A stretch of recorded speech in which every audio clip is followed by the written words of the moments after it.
officers being withdrawn. That we could not confirm, but that was what was wakati nilikuwa kunakuwa na ile janga ya Mau, mlima ya Mau. Now this country can't take it. Even the 2 years, and now fortunately it's less than that. It's hard to believe it's less. You used to say 4 years. A lot of people said, well, sir, the election was so bad. You'll be in 1 year. A lot of people in this room, you'll be back in 6 weeks, sir. But it's a bad system in many ways, very bad, very dangerous system.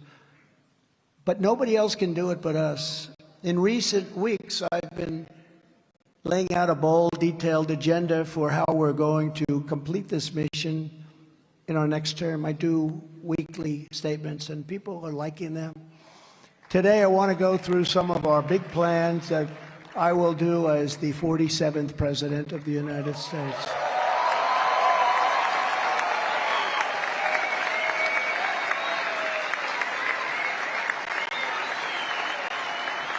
Thank you. At the top of my list, we'll be stopping the slide into costly and never-ending wars. We've got to stop it. Can't keep spending hundreds of billions of dollars protecting people that don't even like us. Now, you know, in business, if you did that, what you do is you put up the money and then you say, but listen, we own half your country in case you win. You know, you take a piece of the upside, right? We get nothing. In fact, the opposite. We put up the money, and then after it's finished, assuming it's successful, let's say it's successful, they don't want to even talk to us. No, you have nothing to do with us. Get out of here. You have nothing. No. In business, you put up money, seed money, call it whatever you want. You end up owning the country by the time it's over. And the only reason they're doing well is we're giving them the greatest equipment that I bought, the greatest equipment ever made. And the only reason they're doing well with NATO is I raised $440 billion from countries that weren't paying anything.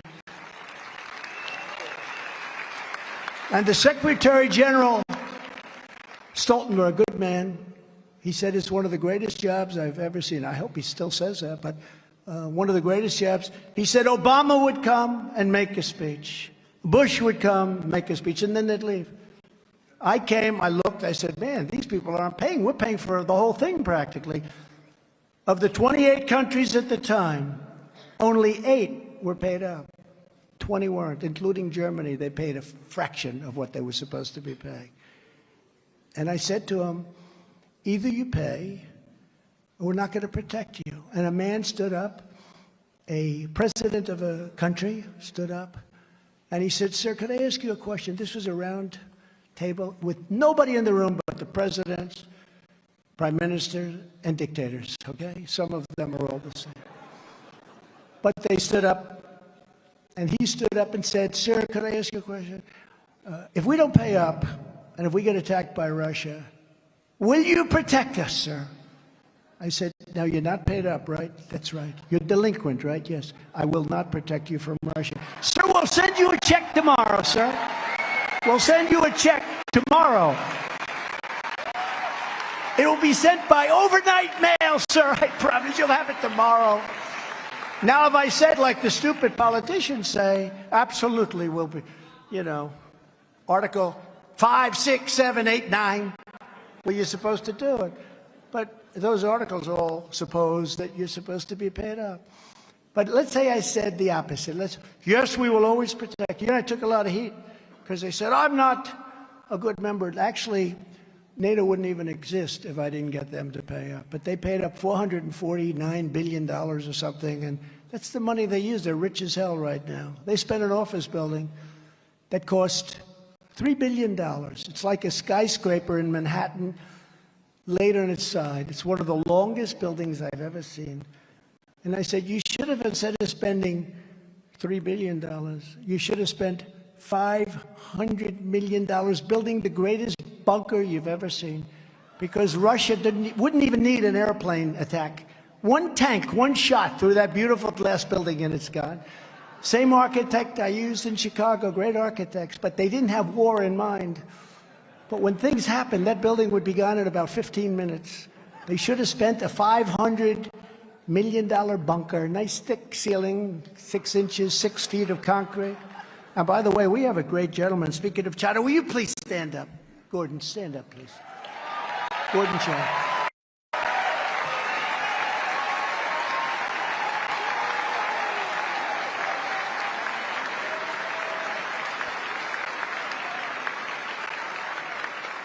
You know, I'm talking a lot about China, and I'm looking over, I'm saying him, and I'm just studying his face as I'm speaking, because people do like me to go off script a little bit, right? It's a little bit more risky, but it's more exciting. And I'm looking at Gordon, and I'm saying, you know, I hope he agrees with what I'm saying, but basically I'm saying exactly what you say. They're not out for our good, are they? They're not out for our good. And nobody ever taxed them like I did, and nobody ever took any money in like I did. 440 billion. We took in so much money from China. It's so incredible. So it's an honor to have you here. Really, it is. I agree with almost everything you say. Almost everything. Great. Thank you very much. Thank you, madam. Thank you very much. Great job, both of you. I was the only president in decades that didn't have a war, but I completed wars that were already started, including defeating 100% of the ISIS caliphate. 100%.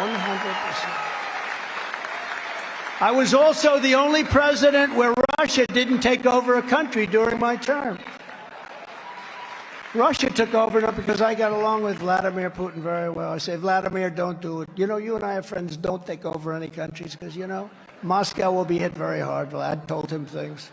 He probably didn't believe it, but you know what? He believed it 10%. And President Xi believed it when I talked about Beijing. He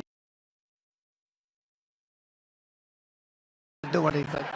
It's true. It's true. You have no idea. These conversations, I wish they could have been recorded, actually. People would think a lot of me. But with Bush, they invaded Georgia, right? With Obama, they took Crimea. With Biden, they're trying to take everything. And he won't even know they took it.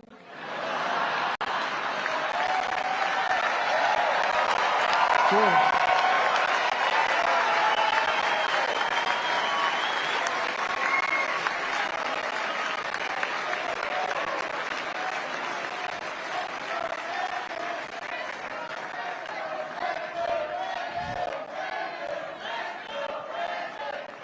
Thank you.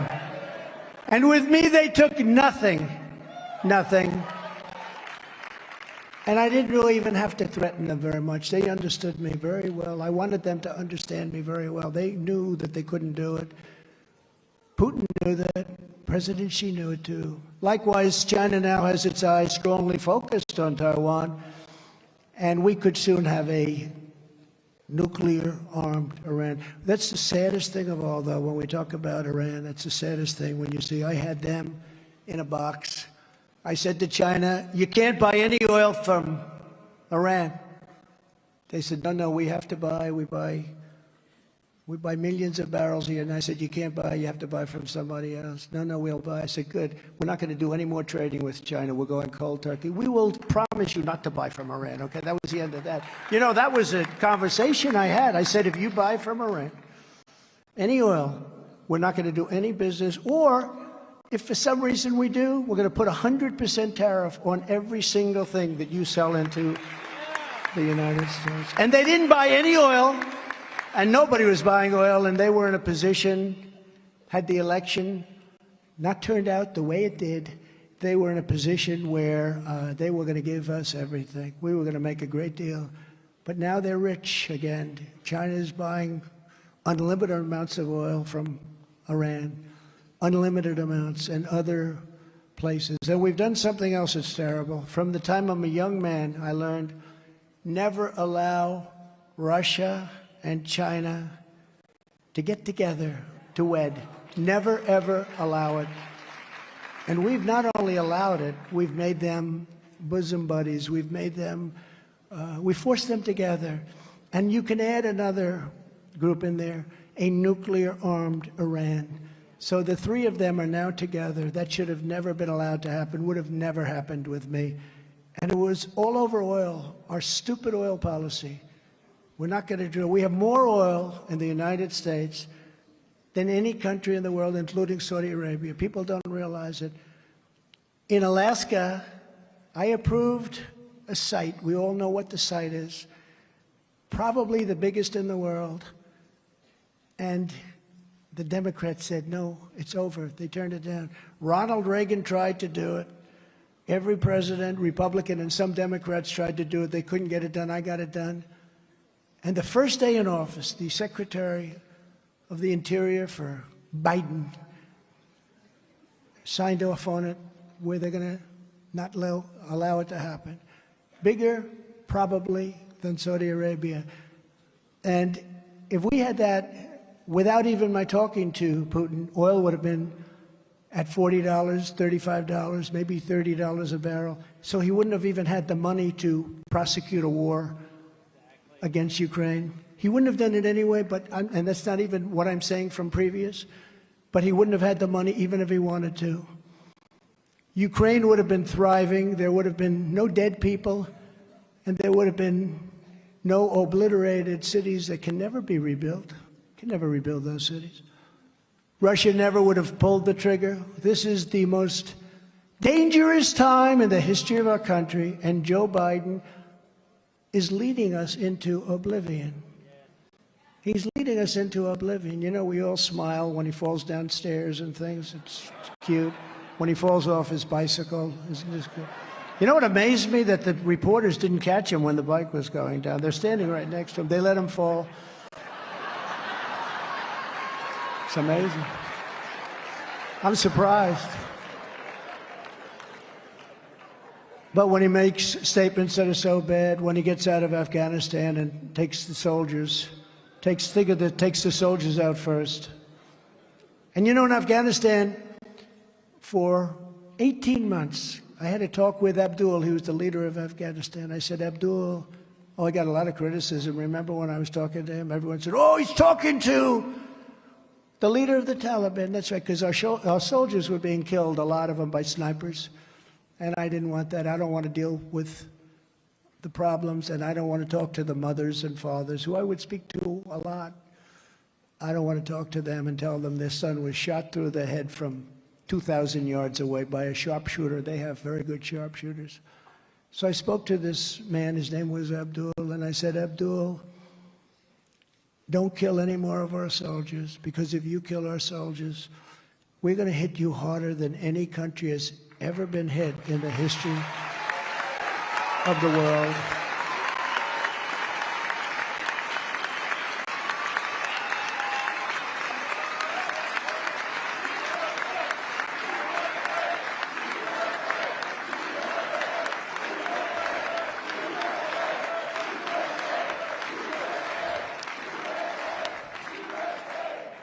And he called me Your Excellency. He was, you know, I got along with him. He's still there. He's still the leader of the Taliban, but now he's got $85 billion worth of our equipment that I bought.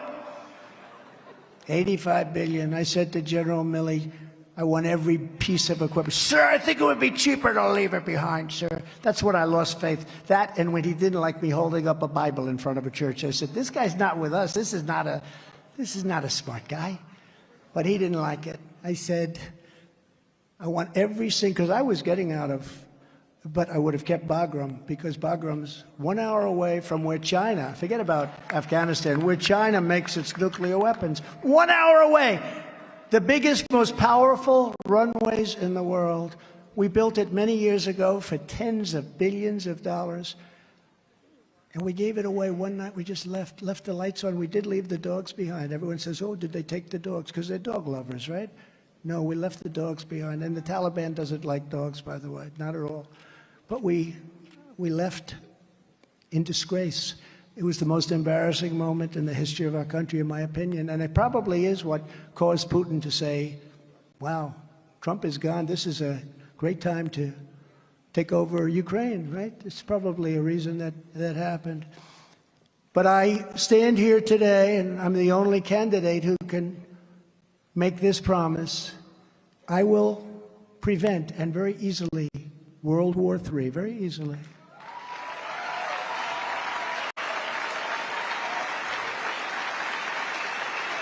And you're going to have World War III, by the way. You're going to have World War III. If something doesn't happen fast, you're going to have World War III.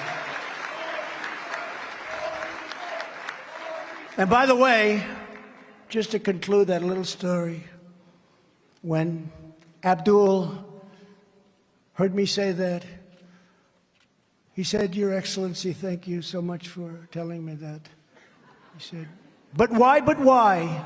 I thought it was a very interesting play on words. I've never heard it. I use it now sometimes myself. I liked it.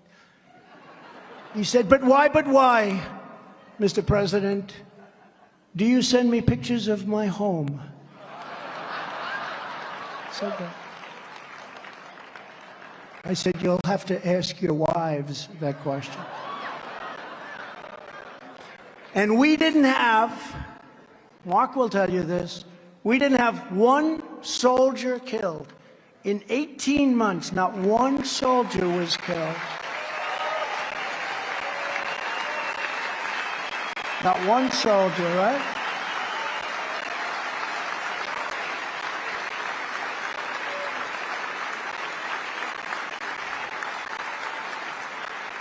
In fact, it was so good that the media didn't mind that I called. I took a lot of heat, tremendous heat. Why do you call him?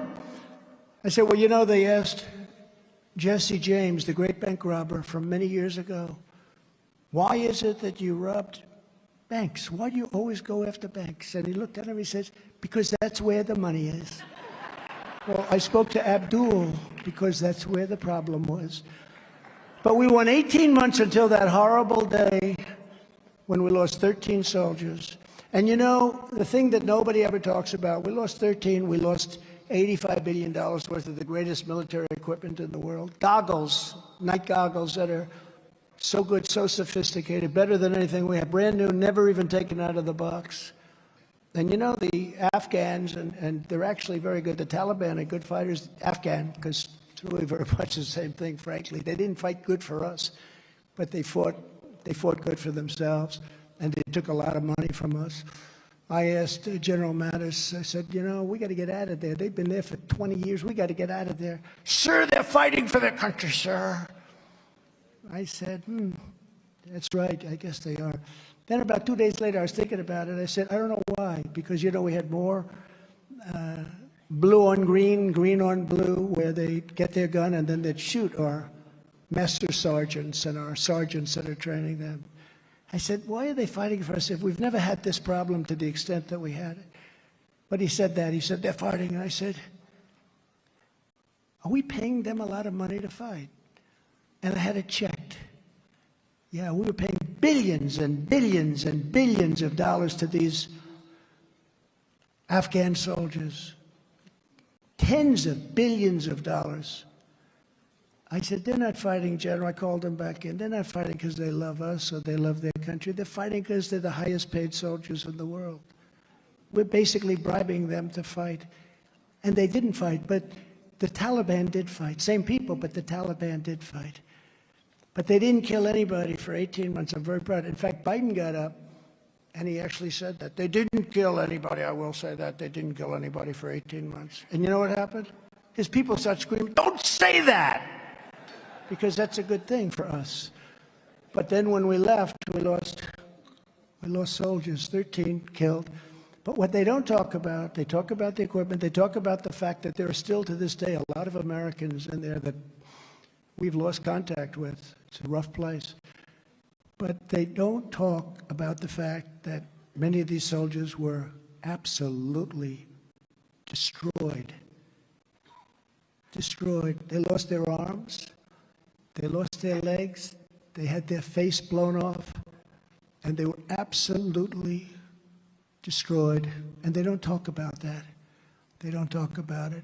And it's very sad because these people, many of them, we lost 13, they died, but nobody ever talks about the gravity of the injuries to these soldiers. And it's a very sad thing. I got it down to 2,500 people. I was the one that got it down, but we were going to get out with dignity, with strength. We were going to be respected and admired. And I could just see Abdul. They took out the soldiers first. You don't take the soldiers first. You take the soldiers out last. You get the Americans out first because they feared our soldiers. They feared our soldiers. They feared the F-16s. And now they own them. Think of it. You get the soldiers and they go out last. You take our American citizens out. You then take our equipment out. And Millie said to me, "Sir, it's cheaper to leave the equipment than it is to take it." I said, "Let me ask you, General, so we have a plane that costs $100 million brand new. You want to leave?" "Yes, sir, it's cheaper, sir." I thought he was, another April Fool's deal, right? I said, "No, General, you fill it up with a tank of jet fuel, you fly it back home, or at a minimum, you fly it into Pakistan or some semi-friendly country and you take it from there, right?" "No, sir." I actually told them I want the tents. The tents have big canvas, incredible tents with I want every piece of steel. I want every screw. I want every nut. I want every bolt. I want every tractor. I want every Jeep. You know what they did? They left 700,000 rifles and guns. 700,000. They left 70,000 vehicles. 70,000, many of them brand new. Many of them armor-plated, where they have 6 inches of steel in the bottom. Cost you millions of dollars to build. And they left that all behind. There's not a car company, used car lot, new car lot, anywhere in the world that would have 70,000 vehicles. I said to a friend of mine who's one of the Arrigo in Florida, great guy. I said, "How many cars?" I think he's like the biggest in Florida. They did very well, thank you. But the biggest, I said, "How many cars would you have?" "I don't know, a couple of hundred extra. A couple of hundred." And he's like, "A big one, real big one, runs a great operation." 70,000 vehicles. So now I read the other day that the Taliban, that Afghanistan, is the second largest seller of arms anywhere in the world because they're selling everything that we gave them. And by the way, as I'm speaking, do I see cash? Is that cash? Oh, my eyes are better than I thought. Is that cash? Ooh. And is that Rick Grinnell? Huh? Wow. I better check with Gordon, and I better check this audience a little more closely. I'm going to miss a lot of people in here. Great. 2 real patriots. They really are 2 great people. Thank you very much. But they're the second largest to us. They're the second largest arms dealer in the world. They're selling off all the beautiful brand new equipment we gave them. The Apache helicopter, which is the best in the world, they gave one to Russia, gave it. They gave one to China. And they're very good. They take it apart and they reduplicate it. They take it apart, they reduplicate it, because they've never been able to build one like we have. Now they're able to do it because they're very smart, actually. Before I even arrive at the Oval Office, I will have the disastrous war between Russia and Ukraine settled. It will be settled quickly. Quickly. I will get the problem solved, and I will get it solved in rapid order, and it will take me no longer than 1 day. I know exactly what to say to each of them. I got along very well with them. I got along very well with Putin, even though I'm the one that ended his pipeline. Remember, they said, "Trump is giving a lot to Russia." Really? Putin actually said to me, "If you're my friend, I'd hate like hell to see you as my enemy." Because I ended the pipeline, right? Do you remember? Nord Stream 2. Nobody ever heard of it, Rick, right? Nobody ever heard of Nord Stream 2 until I came along. I started talking about Nord Stream 2. I had to go call it the pipeline because nobody knew what I was talking about. But I ended it. It was dead. I told every company that had sucked into it that you're not doing business with the United States of America if you go forward and allow this to be built. It was done. On day 1, Biden came in. And this is the biggest economic development project. This is the most important project that Russia has. On day 1, this is the biggest money they could ever make. There's nothing they could ever do to compete with this. This is the biggest pipeline in the world. Going to supply Europe, Germany in particular. On day 1, Biden came in. And what did he do? He approved the Nord Stream pipeline. And then they'd say, Trump was soft on Russia.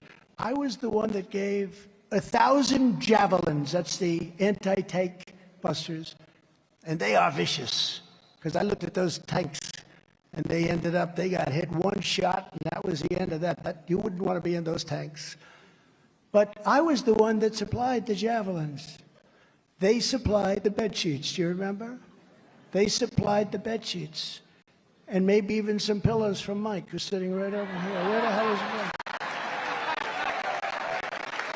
Did you send some pillows over there? Maybe. But they supplied the bed sheets, they call it. We supplied the sheets. They didn't want to get involved. I gave the javelins. And then they say Trump was weak on Russia. Disinformation. Again, it's disinformation, right? That's all they're good at. Cheating on elections and disinformation. Instead of spending hundreds of billions of dollars to defend the borders of distant foreign countries, under my leadership, we will defend our borders first.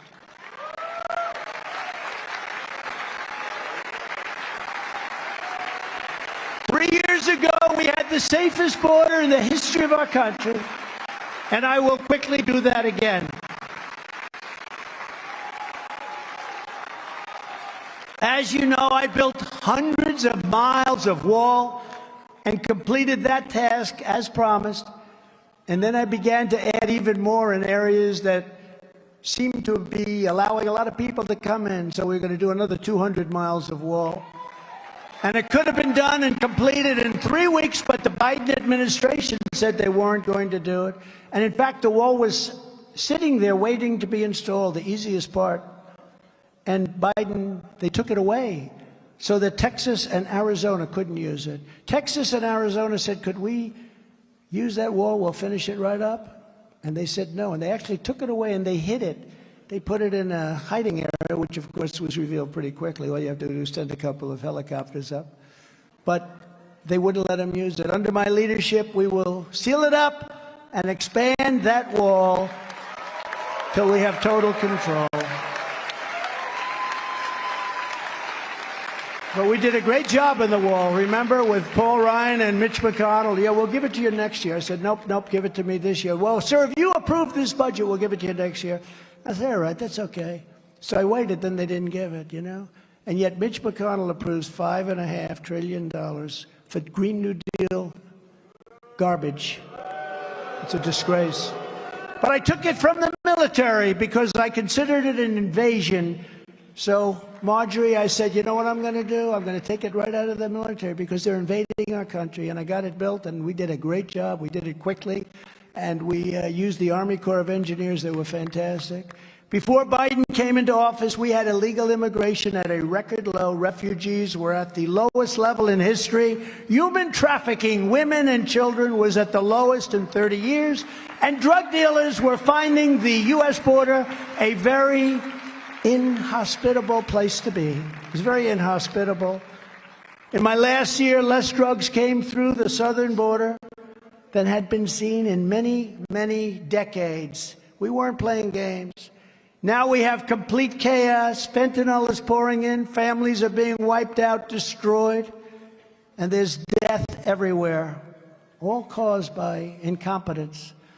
Millions of illegal aliens are stampeding. Everyone is overstaying their visas. Nobody even thinks about reporting it anymore. My wonderful travel ban is gone. I had a travel ban. It was so wonderful. Refugee numbers are through the roof, and spies and terrorists are infiltrating our country totally unchecked like never before. When I'm back in the White House, the very first reconciliation bill I will sign will be for a massive increase in Border Patrol and a colossal increase in the number of ICE deportation officers.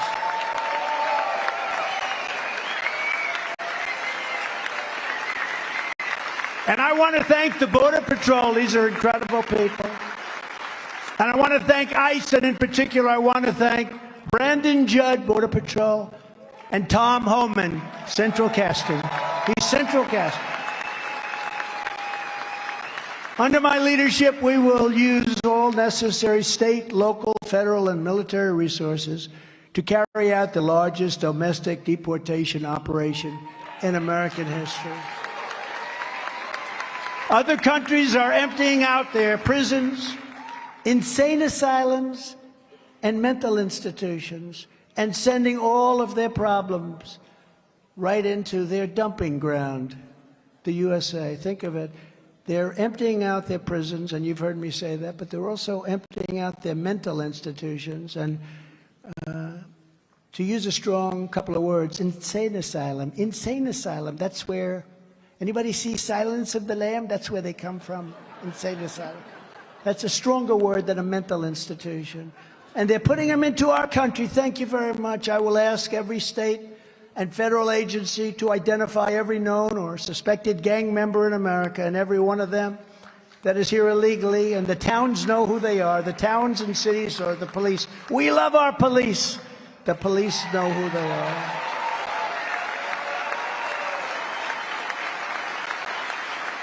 And we will pick them up, and we will throw them out of our country, and there will be no questions asked. We had a problem when I first assumed office in 2016. It was a big problem. We'd have these people, we'd round them up, MS-13 gangs, the worst people. These are absolute brutal killers. They used to knife 16-year-old girls because it was more painful. It would take longer to kill her. These are real animals. And Nancy Pelosi says, how dare you call them animals? These are human beings. I said, no, they're not. But these are real animals. And we couldn't get them back into their countries because the country was like, especially three. You take a look at Guatemala, El Salvador, Honduras in particular, and Mexico to an extent. You couldn't get them back in because they didn't want them. They sent them out in the first place. You know, they forced them into our country. Just say, you know, these are very smart people that run these places. They're very streetwise. So I said, what's the problem? So we have thousands of people, but they won't allow us to land the planes. They won't allow the buses to cross the border. They won't allow them back in their country. I say, how much money do we pay to these various countries? Sir, we pay $750 million a year. I say, all right, inform the country that we're no longer paying any money. And if they ask why, you can tell them that. And yes, sir, we'll do that. So the following morning, almost simultaneously, early, about 8 o'clock, I got calls from all three at one time. In fact, I had to tell two of them, I'll call you back. Because they all came in right on time, Matt. Right on time, like you call on time. And what happens is they came in and they called. They said, sir, there must be a misunderstanding. We would love to have MS-13 back in our country. And we started dropping them off by the tens of thousands, and I still hadn't paid them back their money. I kept it. Figured, let's hold it as long as possible because they've been ripping us off long enough. To stop the flow of deadly drugs, it will be my policy to take down the cartels, just as I took down the ISIS caliphate that everybody said was impossible to do.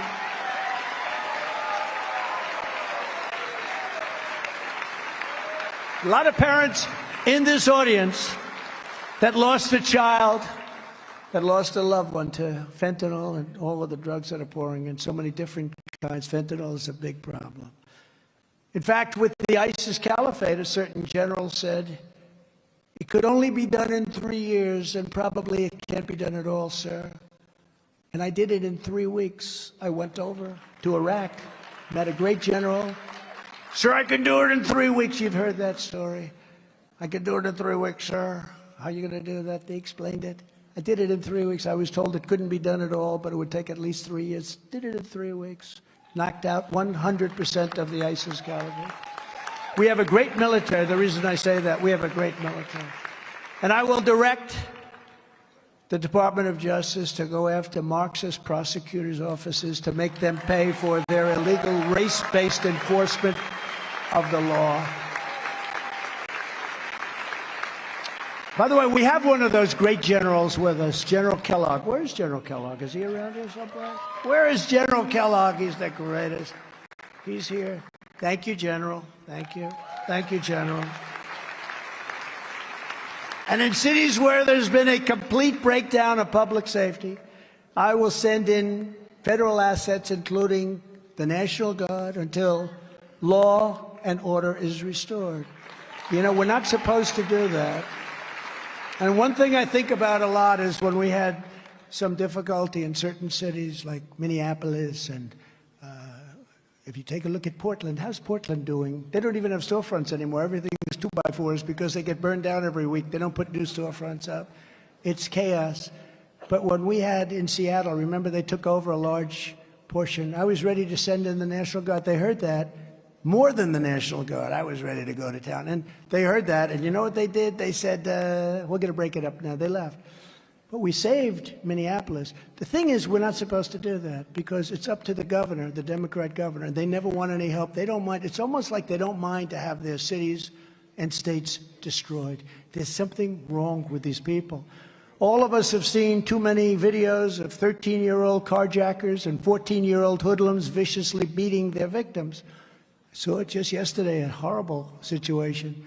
They kill people without retribution because they may be days short of the age required to put them away, put them in jail, and throw away the keys for a long time. My administration will crack down on these out-of-control monsters, young though they may be, and impose tough consequences on juvenile criminals. You know, criminals use young people. They actually hire young people, pay them some money, not a lot, because if they get caught, nothing's going to happen to them. That will end. I will end the scourge of homelessness taking over our cities and suburbs. I just drove through Washington, D.C., coming here for the first time in quite a while, and the roads and highways were littered with trash like I've never seen before. It looked like somebody just took their garbage and just threw it all over the highways, the Beltway. It's so disgraceful, so disgusting.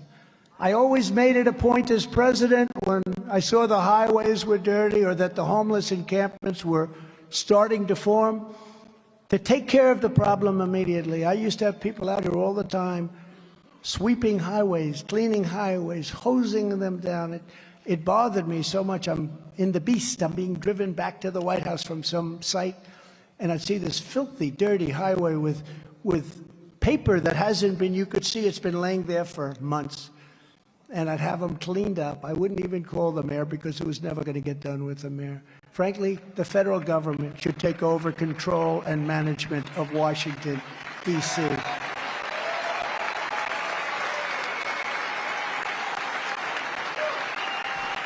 Good project, because it's horrible. And I think of it differently. Foreign leaders come in to see us. We want them to do what we want them to do.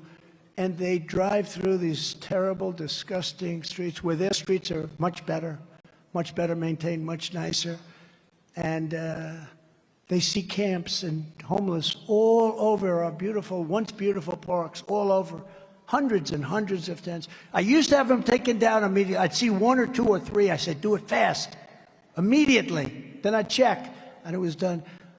They'd never have time to do. Once they have 500, 600, 700 of these things up, it's a much more difficult thing. But you can do that too.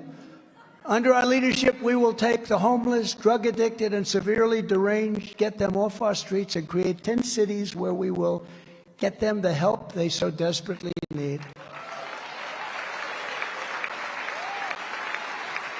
On day one, I will revoke Joe Biden's crazy executive order installing Marxist diversity, equity, and inclusion czars in every federal agency. And I will immediately terminate all staffers hired to implement this horrible agenda.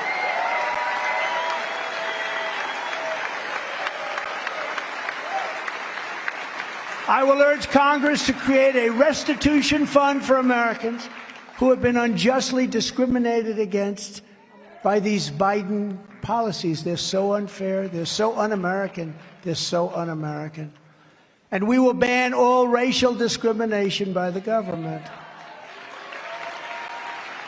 I will fight for parents' rights. Can you believe that here we are, and I'm saying I'm going to fight for parents' rights? Who would think that you have to ever say parents' rights? Don't you think parents have pretty good rights, right? Who would think that you have to actually say it? But you do, because they took the rights away, including universal school choice and the direct election of school principals by the parents. We want the school principal to be appointed and elected by parents. And you'll get some good principals then. Who loves the children more than the parents? If any principal is not getting the job done, the parents should be able to fire that principal immediately and select someone new. Continuing the work of our 1776 Commission, we will teach our values and promote our history and our traditions to our children. We will, in other words, be proud of our country again.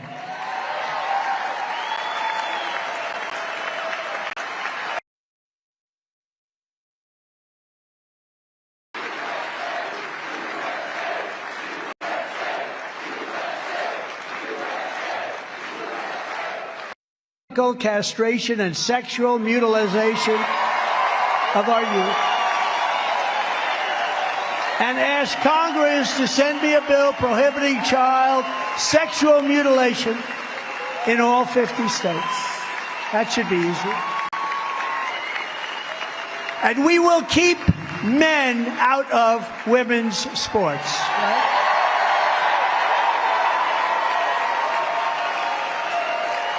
How ridiculous. That will take place on day one. I will destroy the illegal censorship regime and bring back free speech in America, because we do not have free speech. And I will stop Joe Biden's demolition of our economy with his crushing inflation and mass layoffs. We will take care of inflation very, very quickly. 4.9 million people have dropped out of the labor force since I was president. As the Trump administration's great Larry Kudlow, does everybody know Larry? As Larry Kudlow said, Biden is setting a record on economic regulations that are absolutely killing American companies. His spending and his borrowing are at record levels. It's causing historic inflation, sir, which is only going to get worse and worse. He just called me before I got. I said, I don't want to say this, Larry. It's only going to get worse and worse. It's driving up interest rates, and new cars and homes are going to be impossible to buy. Amidst this economic disaster, Biden talks about saving you a few dollars on some junk fees. Don't mean anything. By defeating Joe Biden, I will save your economy. I will save your retirement accounts. And I will save your jobs. We have the greatest job history of any president ever. I will create a true national trade policy like the kind that made America the world's economic powerhouse. What we were doing prior to the dust coming in from China was nobody's ever seen that. There's never been anything like it. That period of 2.5 years there's never been anything like it. And I'll tell foreign nations where we spend billions of dollars on military protection that if American products do not receive preferential treatment in their markets, our military is packed up and leaving. Which some countries I did that with, and usually it took a phone call and everything was just fine. Because economic security is national security, I will revoke China's most favored nation's trade status immediately on day one.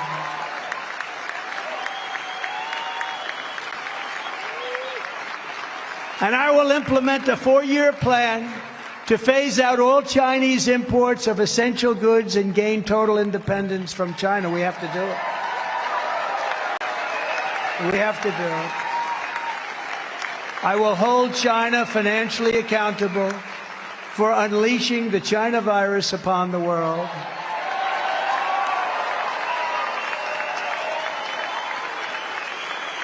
And I will again withdraw from the WHO, which stands for We Hide Outbreaks. We hide outbreaks. The United States was paying. I think this is important because, again, it's so much common sense involved. The United States was paying the World Health Organization $450 million a year. Now, in terms of money and the kind of trillions and trillions we're talking about, it's not that much, but it's still $450 million a year. And I took them out. That's what it was. The price was $450, and that's for 350 million people. China was paying $39 million a year for 1.4 billion people. Doesn't sound too right. And they had total control, by the way. We had no control. They literally own it. When I withdrew from the WHO, they offered me to stay in. Please don't leave. Please, please, please. for what China pays. They said, we'll bring it down to 39 million. I was actually close to doing this deal, if you want to know the truth, but I would have had it. You would have been angry at me. I said, I don't want to have CPAC angry at me. But I might have gone back in. But I could have done it for 39. I could have probably done it for less than that. But now Biden has gone back for the full price of $450 million. Now, all he has to do is read the newspapers. They were begging me to come back in for $39 million. So why would you pay $450 million? Do you understand that, Gordon? You understand that? How crazy. So China's in for 39. They're saying, you're right, it's unfair. It's unfair. We will do it for 39. We will take you back. The head man, you know who that is? We will take you back. And then I started to say, actually, it should be much less. It should be like 5 or 6 million, right? But I didn't want to go there. We will take you back for 39 million. You're right, President. I said, well, we'll think about it. We'll see what happens. But the offer will remain open, right? Yes, sir. Yes, sir. Yes, sir. They went back in for the original amount. It's so sad. And we have no control, by the way. China controls WHO. So that's what it does. WHO is totally controlled by China. We could have saved $400 million a year. It's a lot of money. And now they're asking for even more dictatorial power and more and more and more of our money, but they're getting nothing more from China. When we're dealing with the Biden administration, it seems that every single day is April Fool's Day. Every day. They want an open border so that anybody can come in, and everybody else wants it to be closed. It's April Fool's. We want an open border. That's April Fool's. We want voter ID. They don't want voter ID. Who wouldn't want voter ID? 88% of the Democrats, except for the leadership, because they can't cheat with voter ID. But 88% of the Democrats want voter ID. But they don't want voter ID. It's April Fool's Day. They want to take the soldiers out of Afghanistan before we take our people and equipment out. But we want the soldiers to come out last. So then they blow it into a catastrophe, the most embarrassing event in the history of our country. It's April Fool's Day. They want all electric cars that don't go very far. I have a friend, he bought a car. He said, the car's wonderful, but, you know, I go for an hour and a half, and I got to put a charger, and I can't find the charger. I'm going crazy. And also, all the batteries and everything, the material comes all out of China. We have oil and gas, but we don't want the oil and gas cars. But we want everything, including electric cars, but we also want gasoline because the cars go longer, and they're preferred by many people. We don't like quick drives that are stopped for 2.5 hours. It's April Fool's. They want all electric stoves all over the country. But we don't have the electric power for that. And we want electric stoves, but we also want gas stoves. It's April Fool's. Why do they want that? They want windmills all over the place that ruin our fields, kill our birds, and are very unreliable, and are the most expensive energy ever developed. We want oil, gasoline, natural gas because it's cheaper, better, and much more powerful. It's April Fool's Day. Under my leadership, we will regain energy independence that we had 3 years ago. We were on our way to massive energy dominance. We would have been paying off our debt, because energy is big numbers. It's not like you're selling a little product. You're selling the biggest product of all, is energy. We would have been paying off our debt. We would have been the strongest. You know, we're already bigger under my administration, bigger than Saudi Arabia or Russia. We were going to be much bigger than both of them combined. Within about a year, we would have made the kind of money they're making times 5. and we would have been paying off debt, and we would have been reducing taxes, and it would have been a beautiful thing. But they came in and they said, we don't want that. I will fight for a constitutional amendment to impose term limits on members of Congress.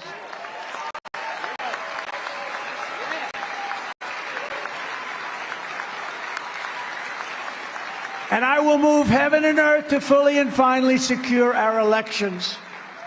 All Republican governors should immediately go for paper ballots, one-day voting, and voter ID.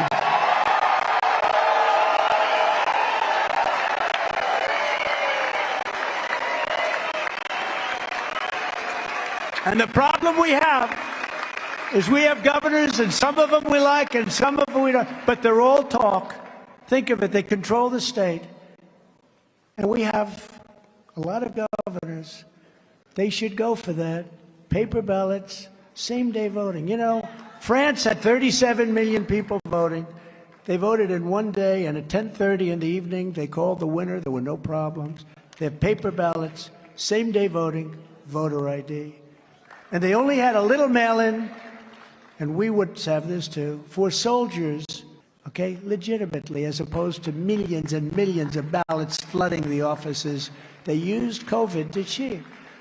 But until that day comes, Republicans must compete using every lawful means to win. That means swamping the left with mail-in votes, early votes, and election day votes. Have to do it.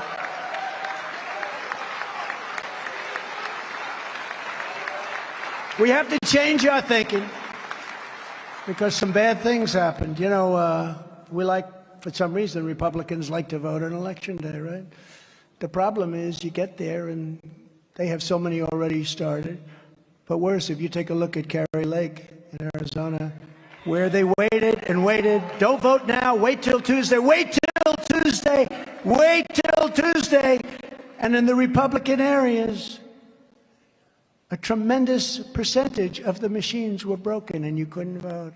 And they had lines that were a mile long all over the place, Republican areas, and they couldn't vote. They said, come back in 7 hours. But people can't do that. They have Little League, they have doctors. They might love Kerry, they might love the Republican Party and everything we stand for, but they can't do that.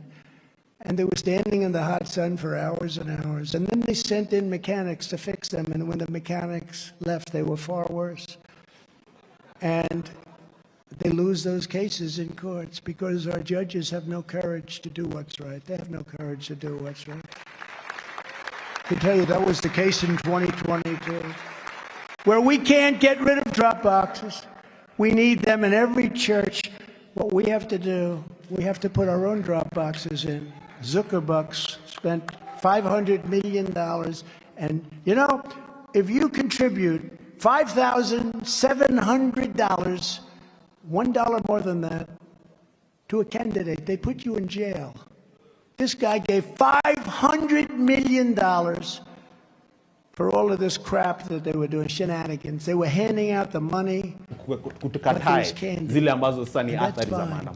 if somebody, when people eliminate ballot harvesting, we will become masters at ballot harvesting. We have no choice. Beating the Democrats at their own game. kutokana na msukumo wa Raila Amolo Odinga kutafuta haki kwa Kenya, kutafuta gharama ya maisha. Unaweza kupatia ujumbe gani ukishuhudia kinachoendelea? Nataka nianze kwenye jima kwa hapo akigusia kidogo katiba, kwa sababu jana tuliona kwamba hii shirika la International Commission of Jurists nafikiri waliandika pia na waliandikia Kithure Kindiki wakisema kwamba ile pengele ambayo anajaribu kuandika na kupeleka kwa bunge kwamba wajaribu kurekebisha ile kipengele 37 yenye inatupatia sisi uhuru ya kufanya maandamano na kujielekeza, kuona kwamba wewe kama sauti yako hawaisikii wenye wako pale kwa zile